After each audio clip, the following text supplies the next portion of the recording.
Thanks for bringing us that message, Elliot, and thank you for praying, Lillian.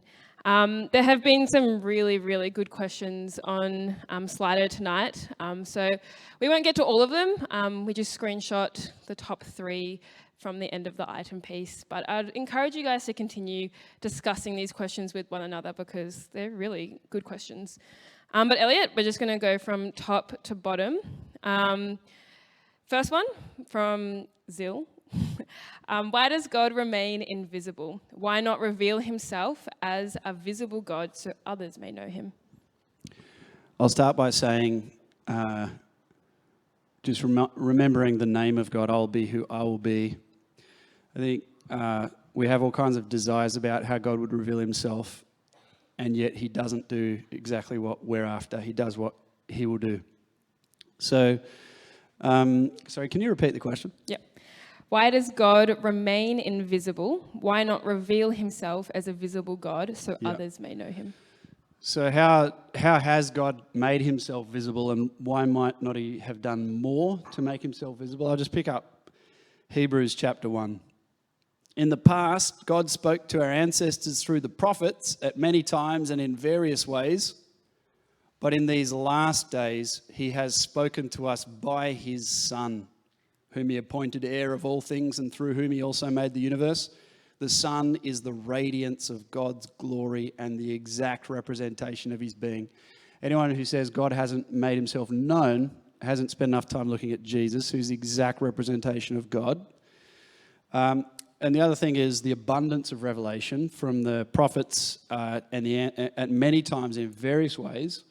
But there's something really important that God is doing through giving Jesus as his ultimate revelation. And I know a lot of us want some extra revelation. Most of the time, it's a distraction from pointing us back to Jesus, who is the ultimate revelation.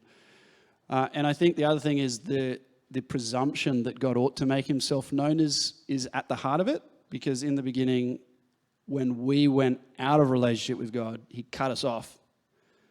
And he's not required to make himself known. He doesn't need to make himself known.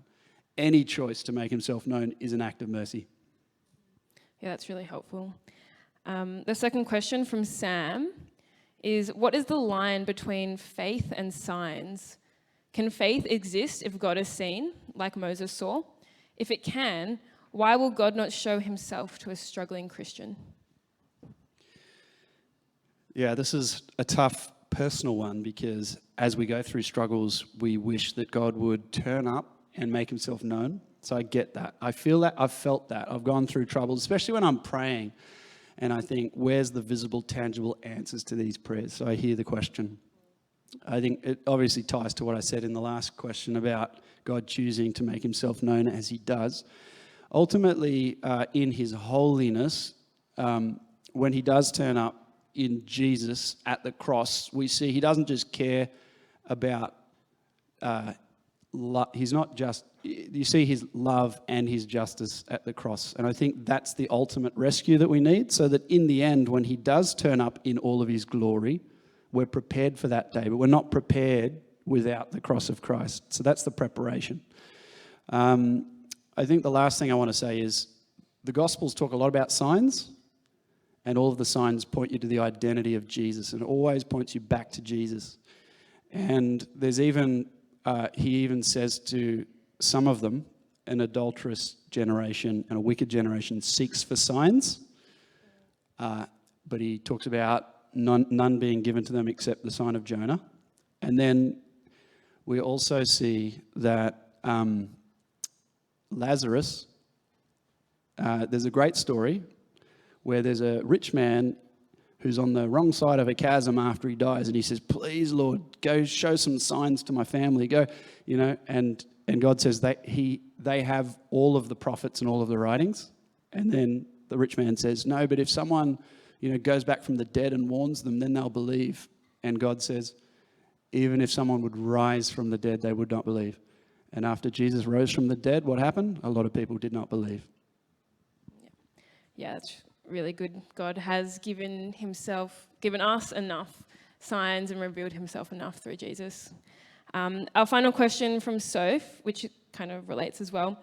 Why did the disciples not die when they saw Jesus, who is God? I hadn't thought about this one. It's a good one because I just read there that he's the radiance of God's glory and the exact representation of his being. I need to think about it a little more, but I'd probably just start by saying, just as Moses was like a mediator, you know how Moses was sent instead of God's glory being sent because we couldn't handle him. I think in a similar way, God has sent Jesus as a mediator, and it's actually his hiddenness, his kind of almost his disguised glory that makes him a powerful savior so that we can actually know God without being burned, as it were. So here's the way that we're prepared, and when he returns in the end of the last book of the Bible, he is the light of the new creation.